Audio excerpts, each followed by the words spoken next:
El efecto de Rayuela, cuando apareció en 1963 en el mundo de la lengua española, fue sísmico. Removió hasta los cimientos las convicciones o prejuicios que escritores y lectores teníamos sobre los medios y los fines del arte de narrar, y extendió las fronteras del género hasta límites impensables.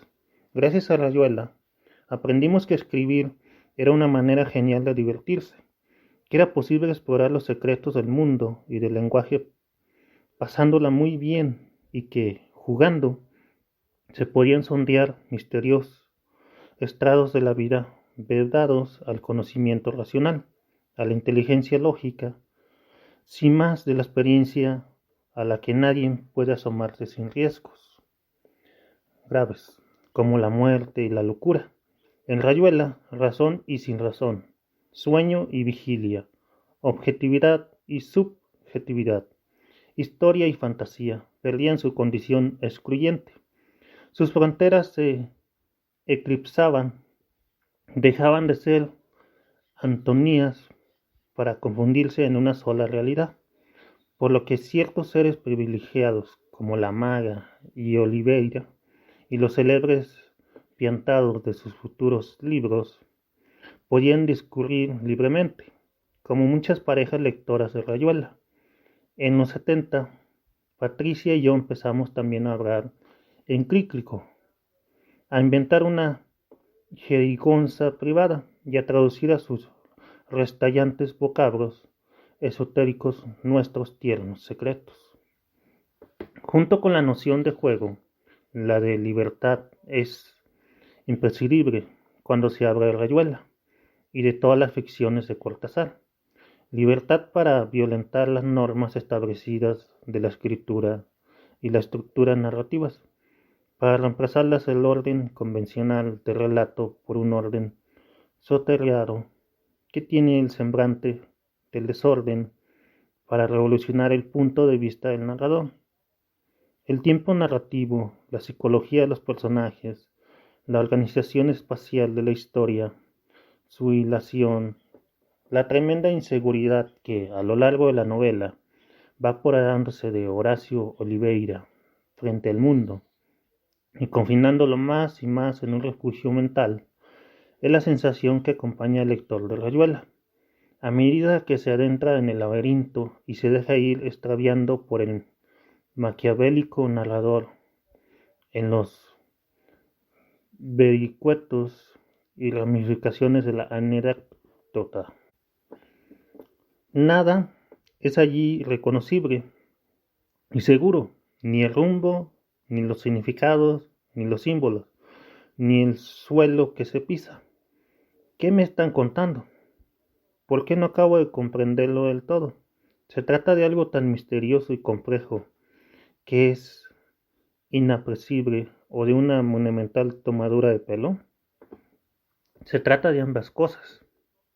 En Rayuela y en muchos relatos de Cortázar, la burla, la broma y el ilusionismo de salón, como las figuritas de animales que ciertos virtuosos arman con sus manos, o las monedas que desaparecen entre los dedos y reaparecen en las orejas o la nariz, están a menudo presentes, pero a menudo también, como en esos famosos episodios absurdos de Rayuela que protagonizan los pianistas Berle Trepat en París y el tablón sobre el vacío en el que se hace equilibrio Talita en Buenos Aires, sutilmente se transmutan en una bajada a los sótanos del comportamiento, a sus remotas fuentes irracionales, a un fondo inmutable, mágico, bárbaro, ceremonial, de la experiencia humana que subyace a la civilización racional y,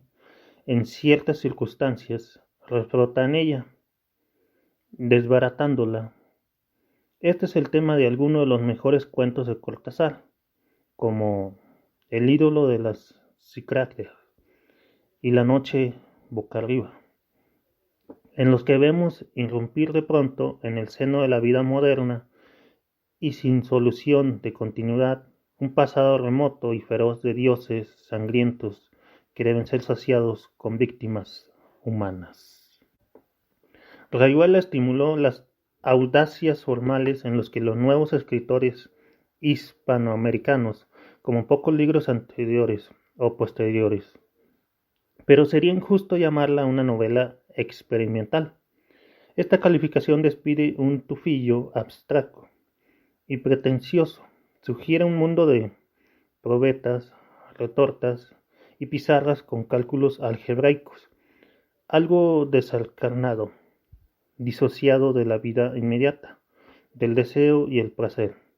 Rayuela rebosa vida por todos sus poros, en una explosión de frescura y movimiento, de extalsión e irreverencia juveniles. Una resonante carcajada frente a aquellos escritores que, como solía decir Cortázar, se ponen cuello y corbata para escribir. Él escribió siempre en mangas de camisa, con la informalidad y la alegría con la que uno se sienta a la mesa a disfrutar de una comida casera o escucha un disco favorito en la intimidad del hogar. Rayuela nos enseñó que la risa no era enemiga de la gravedad y todo lo que de ilusorio y ridículo pueden anidar en el afán experimental cuando se toman demasiado en serio. Así como, en cierta forma, el Marqués de Sade agotó de antemano todos los posibles excesos de la crueldad sexual, llevándola en sus novelas a extremos irrepetibles. Rayuela constituyó una suerte de apoteosis del juego formal, luego de lo cual cualquier novela experimental nacía vieja y repetida. Por eso, como Borges, Cortázar ha tenido incontables imitadores, pero ningún discípulo. Describir la novela, destruir la literatura, quebrar los hábitos al lector hembra, desordenar las palabras, escribir mal, etc., en lo que insistía tanto el Morelli de Rayuela, son metáforas de algo muy simple. La literatura se asfixia por exceso de convencionalismos y de seriedad. Hay que vulgarla, de retórica y lugares comunes. Devolverle novedad, gracia, insolencia, libertad. El estilo de Cortázar tiene todo eso, sobre todo cuando se distancia de la pomposa prosopeya taumatúrgica con que su alter ego Morelli pontifica sobre literatura.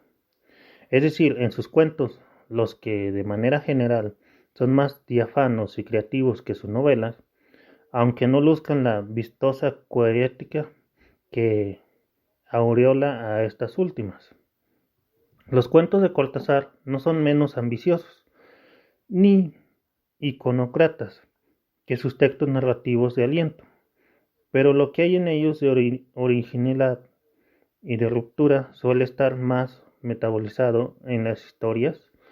Rara vez se exhibe con el virtuosismo impúdico con lo que hace en Rayuela, 62 modelos para el mar y el libro de Manuel, donde el lector tiene a veces la sensación de ser sometido a ciertas pruebas de eficiencia intelectual.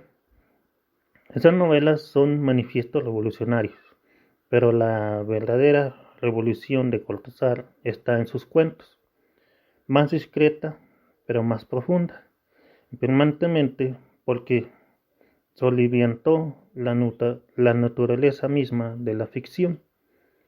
Esa extraña, indociable de forma fondo, medio fin, arte técnica que ella se vuelve en los creadores más logrados. En sus cuentos, Cortázar no experimentó, encontró, descubrió, creó algo imperecedero. Así como el rótulo de escritor experimental le queda corto. Sería insuficiente llamarlo escritor fantástico, aunque sin duda, puesto a jugar a las definiciones, este le hubiera gustado más que la primera. Julio amaba la literatura fantástica y la conocía al dedillo, y escribió algunos maravillosos relatos de ese sesgo. en los que ocurren hechos extraordinarios, como la imposible mudanza de un hombre en una bestezuela acuática, en Axolot, pequeña obra maestra, o la voltereta, gracias a la intensificación del entusiasmo de un concierto baladí en una desmesurada masacre en que un público enfervorizado salta al escenario a devorar al maestro y a los músicos, las Menades. Pero también escribió egregios relatos del realismo ortodoxo, como La maravilla que es Torito, la historia de la decadencia de un boxeador contada por él mismo, que es, en verdad, la historia de su manera de hablar, una fiesta lingüística de gracia, musicalidad y humor, la invención de un estilo con sabor a barrio, a idiosincrasia y mitología de pueblo, o como El perseguidor, narrado desde su sutil dito perfecto que se disuelve en el presente del lector, evocando de este modo sublimamente la gradual disolución de Johnny, el jazzman, genial cuya alucinada búsqueda de absoluto a través de la trompeta llega a nosotros mediante la reducción realista, racional y pragmática, que de ella lleva a cabo un crítico y biógrafo de Johnny, el narrador Bruno. En verdad, Cortázar era un escritor realista y fantástico al mismo tiempo. El mundo que inventó tiene de inconfundible precisamente ser esa extraña simbiosis que Roger Caillois consideraba la única con títulos para llamarse fantástica. En su prólogo a la antología del cuento fantástico que él mismo preparó, Caillois sostuvo que el arte de veras fantástico no nace de la deliberación de su creador, sino escurriéndose entre sus intenciones, por obra del azar o de más misteriosas fuerzas. Así, según él, lo fantástico no resulta de una técnica, no es un simulacro literario, sino un imponderable, una realidad que, sin premeditación, sucede de pronto en un texto literario. Recuerdo una larga y apasionada conversación con Cortázar en un bistrot de Montparnasse sobre esta tesis de Caillois, el entusiasmo de Julio con ella y su sorpresa cuando yo le aseguré que aquella teoría me parecía calzar como un anillo a lo que ocurría en sus ficciones. En el mundo cortasariano, la realidad banal comienza insensiblemente a resquebrajarse y a ceder a unas presiones recónditas que la empujan hacia lo prodigioso, pero sin precipitarla de lleno en él, manteniéndola en una suerte de intermedio, tenso y descolzante territorio en el que lo real y lo fantástico se solapan sin integrarse. Este es el mundo de las babas del diablo, de cartas de mamá, de las armas secretas, de la puerta condenada, y de tantos otros cuentos de ambigua solución que pueden ser igualmente interpretados como realistas o fantásticos, pues lo extraordinario en ellos es, acaso, fantasía de los personajes, o, acaso, milagro.